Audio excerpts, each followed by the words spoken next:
tresno kang suci.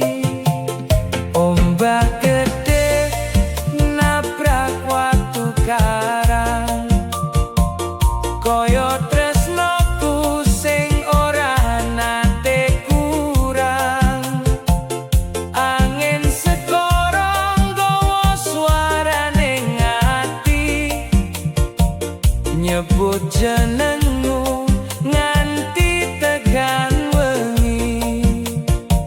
Yen rembulan wiwit madangi segara, tak genggam tanganmu tanpa swara. Amarga rasa iki wis dadi donga, muga sliramu tansah ana ing rasa. Indrayanti dadi seksi tresno iki, ombake gede sagedene rasa ning ati. Senajan wektu bakal terus mlaku, jenengmu tetep tak ukir ing kalbu.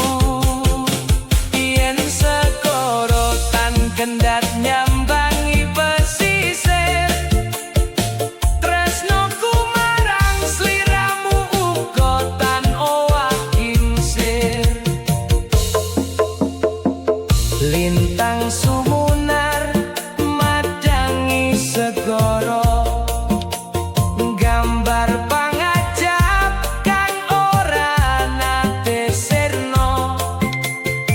Saben ombak mlaku ing pesisir asri, pratandha laku setya lan tresno sejati.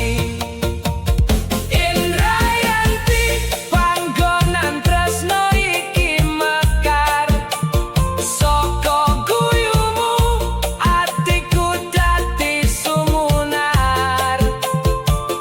Ombak gede ora nate kesel mlaku, kaya atiku sing tansah nyebut jenengmu nganti pungkasaning wektu. Tresnoku mung kanggo sliramu. Nalika ombak meneng lan wengi saya jeru, isih ana jenengmu ing saben degup jantungku.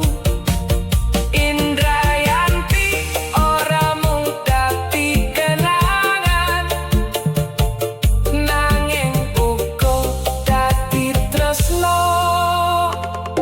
kang ora nemu